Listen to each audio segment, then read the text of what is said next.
Hey everyone, it's Pat Brown doing another race review here. This time of the Lower Providence Crit number 2 for 2021. Happened on September 11th here, and really great, safe course. And we'll jump right into it. So this is the men's Pro 1-2. Actually, a good number of guys coming out here today. Some notable riders and teams. Here's Team Skyline, which you have a rider on the right there. And they were really really one of the bigger teams and also a pro team. So important to keep an eye out for them. And they also had Rockland Cycling, who has a phenomenal rider who's been riding very well here, Clever. So you'll definitely see him in the finish here. All right, so we're cutting forward here. Basically, it started off, there was a guy who went up the road, a few small attacks, but really the field was keeping things quick enough to where it was tough for someone or a group of guys to get away. So at this point, we're in the final stages of the race. We only have about probably 4 laps to go here, and so I decide it's probably about time to move up. And so that's what I'm trying to make sure that I'm maintaining some solid position here. Making sure that I'm keeping an eye out for some of the bigger teams like Rockland, as well as the guys in green here with Skyline. But I found I kept on kind of getting moved back, and so I kept on trying to move over to the side to see what I could do to catch on some wheels and try not to fight the wind so hard. All right, now here I believe. So this is about a lap later. And there are certain times in the course where we did quite well with moving up. Riders just kind of soft pedaling and leaving a door open, which luckily for the most part stayed open. You see Rockland guys on the right here, and the Skyline riders right in front. And I find myself a little bit boxed in, and then everyone else seems to pass up on the right. Definitely some hard contact happening every once in a while, but that's the P12s for you. All right.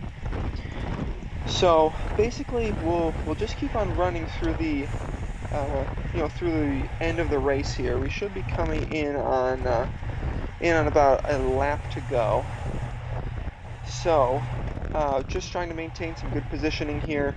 A little bit tough since we're getting strung out a little bit, and I'd like to be a little bit farther forward, especially since I believe at this point that the Skyline guys are going to try to line it out and make it nice and fast for us, which I'd be very happy for, since basically the faster the finish, typically the safer.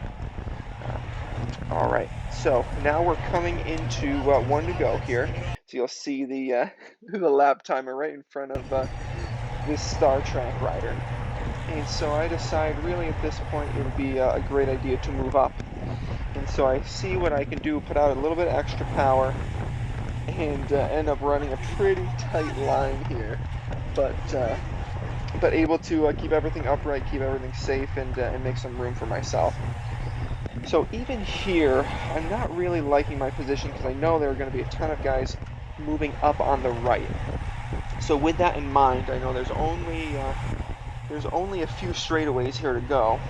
So I'm thinking if I have some space on the left, like I did last lap, I'll try to make my position up a little bit better, even if I have to sacrifice a few beats per minute or a little bit of power here. So now's the time where I say basically, yep, I need to move up here. I try to get as much draft as possible, and then send it up and around.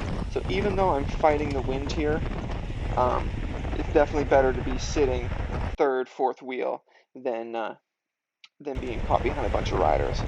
And here for a second, I see a guy going on the left. I decided to kind of go with him, but not full-heartedly, since I know Skyline here.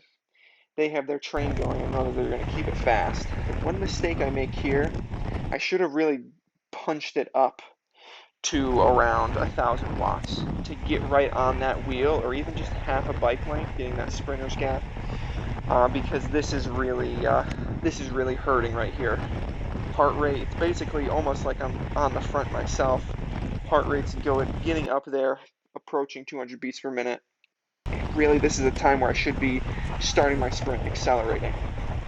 But um, you'll see I don't do that. I'm actually losing space. So those riders in front are carrying a little bit more momentum, and then I have a Rockland guy who really pinches me here, and then basically all I can do is try to uncork it the best I can.